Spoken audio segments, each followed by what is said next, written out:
Ready to don your mayor duds and even take on godlike powers? How will you juggle the often conflicting needs of your developing city? Will your Sims think you are doing a super job, or is everyone packing up for parts unknown? This is it. This is where the mayoring really begins. These tutorials will give you a breakdown of all the tools you can use as you build and demolish your dream cities when playing. The first thing we're going to look at is this cluster of buttons in the bottom left corner of your screen. This is called the Universal Control Panel. This control panel includes things like the overhead map, camera controls, date, queries, route queries, simulation speed, names, and you can also hide all your toolbars if you just want to get away from all the clutter. So let's talk about some parts of your city first. Navigation is a snap with your overhead map. Click anywhere on this aerial view of your city to center your city view on that location. This is the date and displays the current date experienced by the Sims in your city. Each city starts in the year 00, but regions can be comprised of cities for many different years. Cities may have begun many years ago and may develop far into the future. The faster the simulation speed is set, the faster time passes. If you'd like to take a breather while you deal with a certain situation or ponder a weighty decision, just pause your simulation.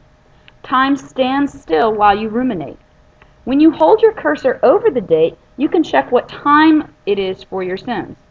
The time of day is independent of simulation speed and always runs at the same rate. The sun rises and sets in accordance with the 24-hour clock, and morning and evening rush hours really do happen at rush hour. This is the query tool.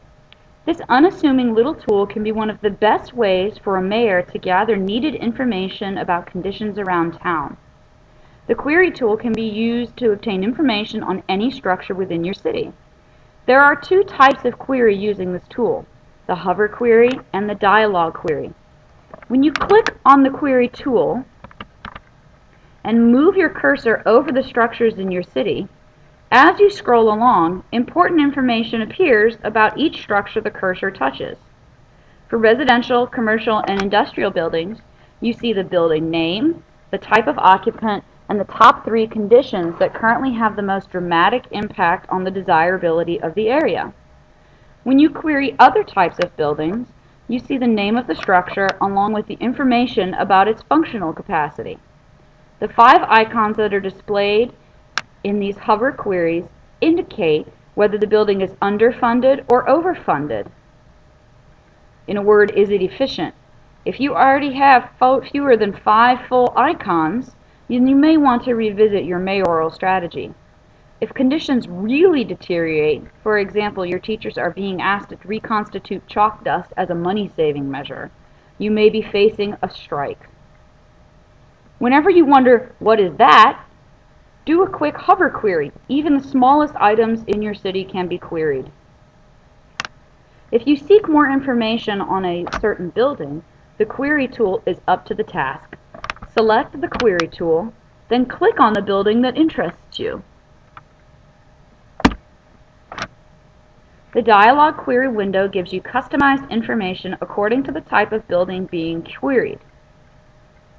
The dialog query for a house gives you information about its current occupancy, the wealth of the people living there, whether it is hooked up to your power and water systems, as well as details on the desirability factors of its neighborhood. What else would a mayor need to know? Query a power station, and you receive information about its maximum capacity and current usage. The dialog query includes another extremely useful function adjustment of local funding levels. If you find that a building is overfunded given current capacity, save a few bucks and ratchet down the funding level. Local funding levels can also be set in the dialog query window for schools, hospitals, police, and fire stations.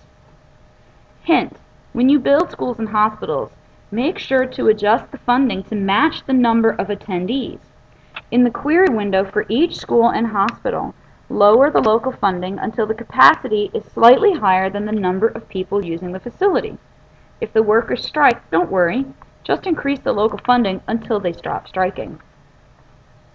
This is the route query tool. This tool provides information about your Sim's commute and freight trips. As with the Query tool, choose the Route Query tool, then hold the cursor over buildings and click on buildings and roads. So, for example, if you hold the cursor over a building, you will see the number of trips to and from that building as well as the way Sims are getting there.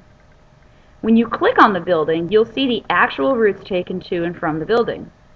If you hold the cursor over a transportation network, you'll see the number of Sims that are passing through that location and their means of transport. You also see the routes for all of the Sims passing through that network. If I click on the transportation network, you can see the routes for all the Sims passing through that network, where they're going, and what type of transportation they're using. This tool can help you diagnose your transportation issues. If no one is using a bus stop, for example, you can route query the houses in the area to see how they are getting to work. By placing another bus stop near their destination, you can encourage them to use mass transit. Because there are so many ways for your Sims to get around, a legend for the route lines is provided when you select Route Query. Want a change of scenery?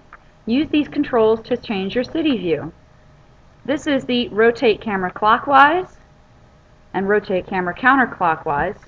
This is the zoom in, and this is the zoom out. The simulation for SimCity can run at one of 4 different speeds. You can control how time passes in your city using these controls. Click on the pause button to stop time in its tracks. When this button is clicked, it flashes yellow. Click it a second time to restart the simulation at the previously set speed. Click on the single arrow to play at turtle speed. This is the speed I recommend if you are new to playing SimCity. Click on the double arrow to play at rhino speed, and click on the triple arrow to play at cheetah speed. I do not recommend cheetah speed if you are new to playing SimCity.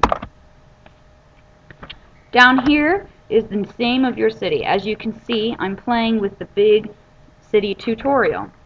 And just as a reminder, these 3 buttons, here is your edited God mode, which we'll discuss later. This is your mayor mode, and this is the My Sim mode.